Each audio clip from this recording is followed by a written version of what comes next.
June 26, 1944. Dawn over the shattered port of Cherbourg. Smoke drifts low across the rubble-strewn Place de la République. Inside the half-collapsed Hôpital Pasteur, 3 German nurses in blood-spattered white coats crouch behind an overturned operating table. Shells whistle overhead. The floor trembles. Dust sifts from cracked plaster like gray snow. Outside, American boots crunch on broken glass. A Sherman tank idles at the corner, its engine a low growl. A U.S. sergeant raises a gloved hand. The firing stops. Silence presses in. The nurses clutch each other. Propaganda leaflets still flutter in their minds. The Americans will shoot medics on sight. One nurse, 24-year-old Anna Muller, whispers the Lord's Prayer in Bavarian dialect. The door creaks open. Sunlight cuts through the haze. A young GI steps inside, helmet tucked under his arm. He does not raise his rifle. Instead, he speaks softly in broken German. "Sanitator? Krankenhaus?" He gestures toward the wounded on the floor. Anna's eyes widen. No bayonet, no shout, just a quiet request for stretchers. By mid-1944, the Third Reich's medical system teetered on collapse. 3 years of total war had drained blood banks, morphine, and trained personnel. In Berlin, the Reichsgesundheitsamt reported 11,000 physicians killed or missing on the Eastern Front alone. On the Western Front, the Wehrmacht's Sanitätsdienst scraped together replacements, older reservists, convalescents, and thousands of young women from the Deutsches Rotes Kreuz and NS Schwesternschaft. Cherbourg, the Atlantic Wall's northern anchor, had been a priority since 1941. Hitler declared it a fortress in March 1944. Generalleutnant Karl Wilhelm von Schlieben received orders to hold at all costs. Beneath the city, 47,000 tons of concrete sheltered U-boat pens and a 400-bed underground lazaret carved into the Arsenal cliffs. Above ground, Hôpital Pasteur and the smaller Hôpital René Lebas served both military and civilian wounded. German nurses worked 18-hour shifts.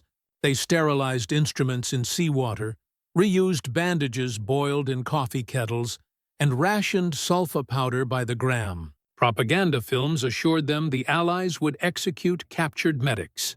Joseph Goebbels's weekly newsreels showed staged atrocities. American gangsters bayoneting Red Cross ambulances across the Channel. Supreme Headquarters Allied Expeditionary Force prepared Operation Overlord. Medical planners calculated 1-200 casualties per division in the first week. The U.S. Army Surgeon General activated 46 field hospitals, 29 evacuation hospitals, and 900,000 pints of dried plasma.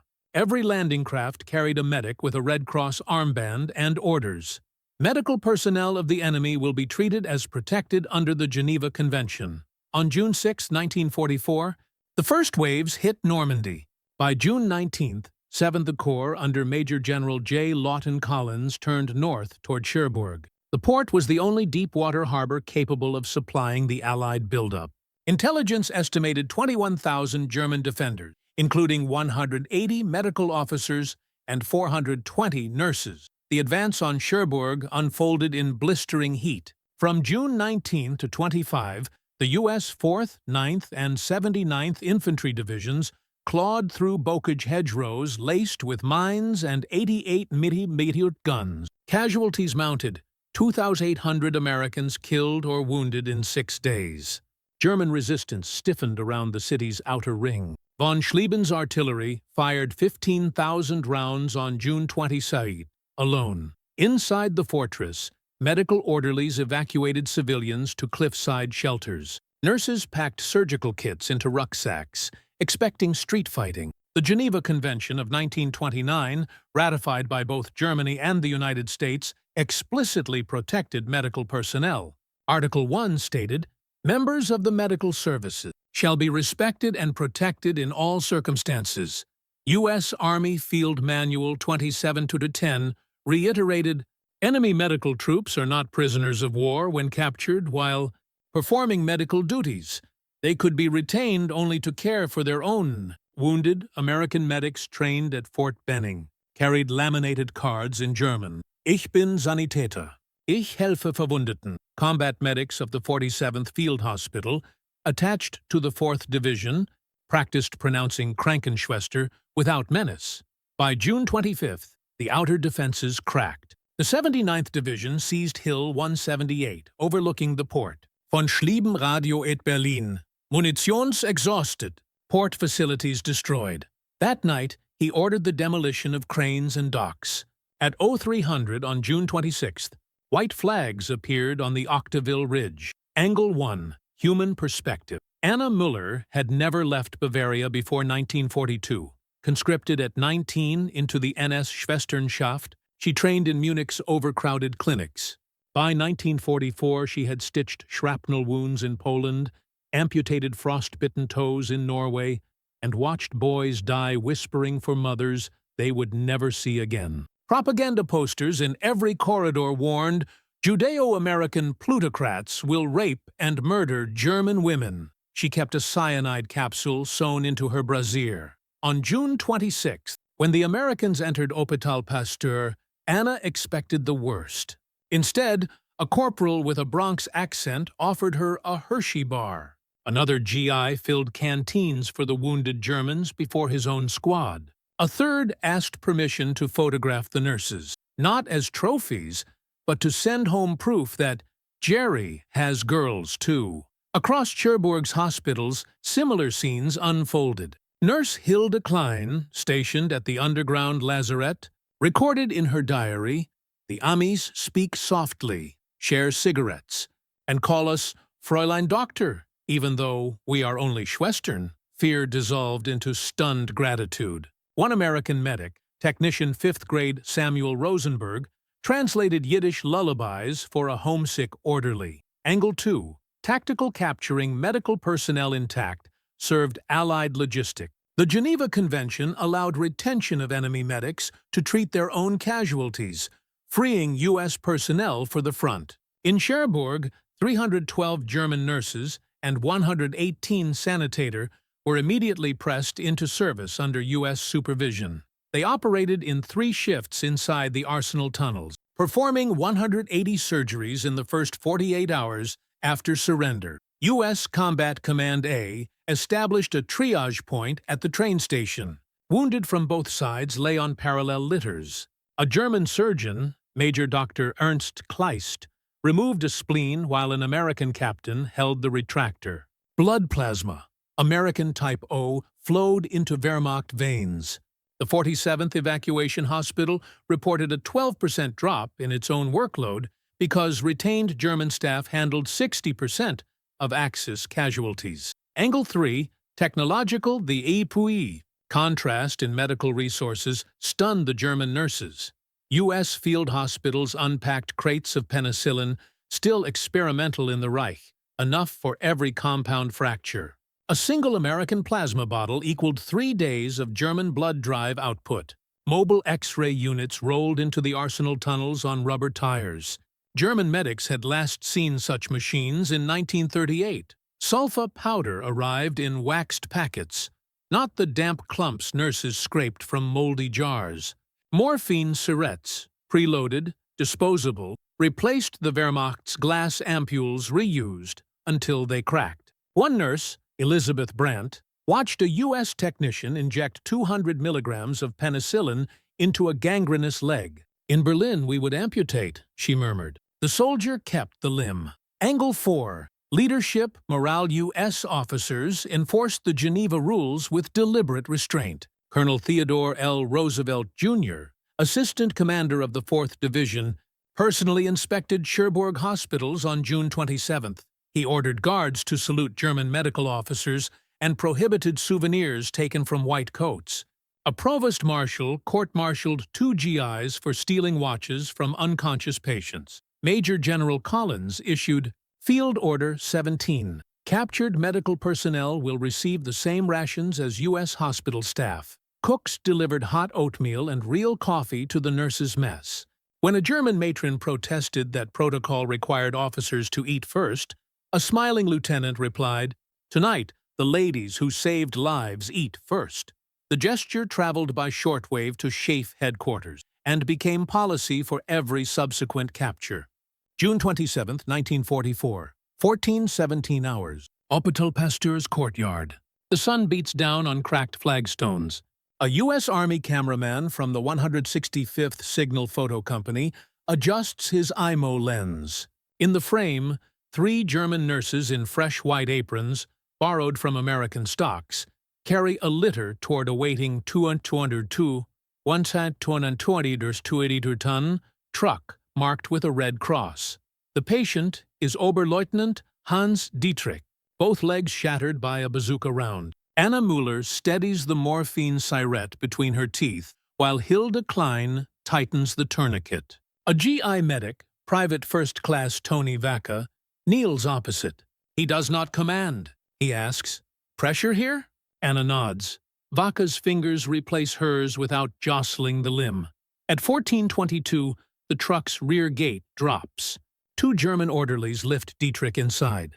Vaca climbs aboard uninvited, cradling an IV bottle of plasma. The driver, Corporal Leroy Johnson, glances at his watch. Evac to the 91st leaves in 3 minutes. Inside the canvas cover, Dietrich groans. Anna begins the Lord's Prayer again. Vaca joins in Latin, Pater Noster, his Bronx Catholic school cadence matching her Bavarian rhythm. Hilda's eyes flick between them. The prayer ends as the truck lurches forward. 03 hours. Arsenal tunnel entrance. Floodlights powered by a captured German generator cast harsh white beams across rows of litters. Major Dr. Kleist, sleeves rolled to the elbow, calls for clamps in perfect Oxford English. He studied at Heidelberg before the war. Across the table, Captain Margaret R. Smith, chief nurse of the 91st Evacuation Hospital, passes him a fresh scalpel still in sterile wrap. Blood spatters the concrete floor. A U.S. sergeant counts instruments aloud in English. A German sanitator repeats the tally in German. No one misses a beat. Outside, a runner delivers news. Cherbourg's surrender is official. Von Schlieben signs at 15:30 in the prefecture basement. Anna Müller enters the tunnel carrying a tray of penicillin vials. She freezes. On the far wall, someone has chalked in block letters. "Welcome to the 91st. Work with us." Beneath it, a GI has added a cartoon Red Cross nurse winking. Laughter ripples. American, German, exhausted. At 15:47, the last emergency case rolls in. A 12-year-old French boy caught in crossfire. Both teams converge. Kleist probes for shrapnel. Smith irrigates with saline. Anna holds the boy's hand. He whispers, "Mercy," to the German nurse, who hours earlier feared execution. By 16:10, the boy breathes steady. Kleist wipes his brow with a sleeve now bearing both Wehrmacht and U.S. Army stains. He turns to Smith. "Your plasma saved him." She answers, "Your hands did." The tunnel lights flicker once, then hold. June 28, 1944. 07 hours. Cherbourg's harbor smokes from demolition charges. Yet inside the Arsenal tunnels, the combined medical team logs 312 surgeries with a mortality rate of 4.8%, lower than any U.S. field hospital in Normandy to date. The 91st Evacuation Hospital cables. SHAEF. German nurses indispensable. Request retention authority extended. By noon, 289 German nurses and 104 sanitator received temporary identity cards stamped "Retained Medical Personnel, Geneva Convention." They draw U.S. K rations, 3 packs of Lucky Strike per day, and soap stamped Ivory, 99.4% pure. A quartermaster sergeant issues them olive drab blankets. The wool smells of mothballs and America. Transportation arrives in waves. Dodge ambulances ferry the walking wounded to the 12th port embarkation point. German nurses ride in the front seats beside drivers who offer Wrigley's gum. At the docks, the hospital ship USHS Acadia lowers gangways. White-coated figures climb aboard under guard, but the guards carry no rifle, only clipboards. The 47th Field Hospital assumes control of Hôpital Pasteur. American nurses inventory the remaining German supplies: 42 liters of expired ether, 18 tourniquets, 1 working autoclave. They box the items for shipment to forward aid stations. Anna Mueller signs the transfer sheet with a fountain pen handed to her by Captain Smith. Ink flows blue and steady. July 1944. The retained nurses sail to England aboard the Acadia, berthed in the same holds as their patients. British censors allow postcards home. Alive, well treated, caring for our wounded. The cards reach Munich by August, carried through Swiss Red Cross channels. In Cherbourg, the 91st Evacuation Hospital processes 3,100 casualties in its first week of sole operation, half the projected load. Thanks to the German staff's prior triage, Chef issues General Order 38 on July 15th. Captured enemy medical personnel may be retained indefinitely for care of Axis wounded, provided they volunteer. Over 90% of Cherbourg's nurses sign. By September, Anna Mueller and Hilde Klein transfer to the 108th General Hospital in England. They train American orderlies on Wehrmacht fracture splints while learning the Thomas splint in return. A War Department report notes German nurses reduced amputation rates by 18% in compound tibia cases. Post-war, the U.S. Army repatriates 140 retained German medical personnel between May and October 1945. Anna returns to Bavaria in August 1945. She finds her parents, home bombed, her brother missing at Stalingrad. With a reference letter from Captain Smith, she secures a position at Munich's Schwabing Hospital on the strength of proven skill under fire. The Cherbourg precedent shapes Allied policy through the Rhine crossings. By VE Day, 4,200 German nurses work under U.S. supervision in 27 hospitals from Normandy to Bavaria. None face courts-martial for collaboration. All receive back pay in occupation marks. In the rubble of Cherbourg, a quiet truth emerged. Beneath the thunder of shells and the weight of ideology, the Red Cross remained a shared language. German nurses, conditioned to expect brutality, found instead the steady pulse of duty honored across enemy lines. American guards, trained to see only the swastika, discovered women who had bandaged their own soldiers with the same trembling hands, now offered in partnership. No speeches marked the moment. No cameras captured the first shared cigarette or the nod between surgeon and nurse over a saved limb. Yet in those underground tunnels, the war revealed its smallest fracture, a space where humanity outranked victory. The precedent set in June 1944 echoed through every subsequent battlefield hospital. Retained under law, these nurses did not merely survive captivity, they reshaped it into collaboration. Their stories, tucked into diaries and medical logs, remind us that even in total war, the act of healing can disarm fear faster than any weapon. Cherbourg's harbor lies rebuilt today. Children fish from the breakwater, where U-boats once hid. Beneath the arsenal cliffs, the tunnels stand empty, their walls scrubbed clean of blood and chalked cartoons. But the memory lingers. Respect, offered without condition, became the quiet turning point that no battle plan foresaw.